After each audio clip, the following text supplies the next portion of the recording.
জীবনের মতন বিদায় করে দাও, যেহেতু কারবালার প্রান্তরে আমি আর ফিরত আসতে পারবো না।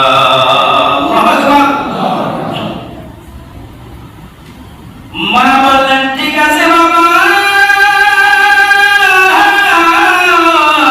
তুই বিদায় করে দিলাম, তোর বাবা নাই, কেউ নাই, তুই একমাত্র আমার সন্তান, তোরে বিদায় করে দিলাম। কিয়ামতের ময়দানে দিনের আশায়, নবীর মহব্বতে, নবীর আহলে বাইতের মহব্বতে তোরে ছেড়ে দিলাম। কিয়ামতের ময়দানে দিন আমি শহীদের মা বলে দাবি করতে পারবো। বিবির কাছে গেলেন, বিবি গতকালকে মাত্র তোমার বিয়ে করলাম, রাত্রে মাত্র তোমার সাথে বাসর হয়েছে।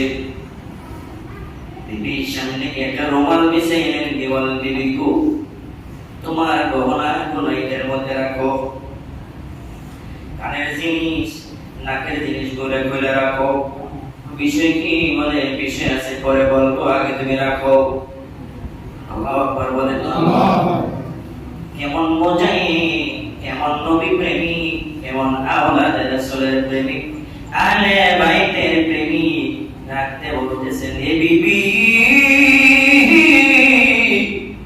গহনাগুলো এই রুমালের মধ্যে রাখো।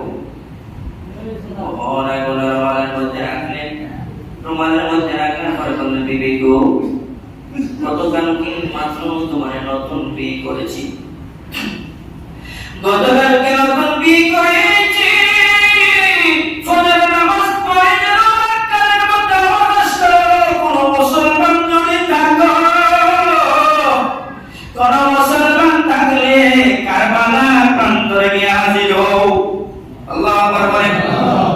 কোন মুসলমান থাকলে কারবালায় হাজির হও, কিন্তু কোন মুসলমান তো ছিল হোসেনের পক্ষে যায় নাই।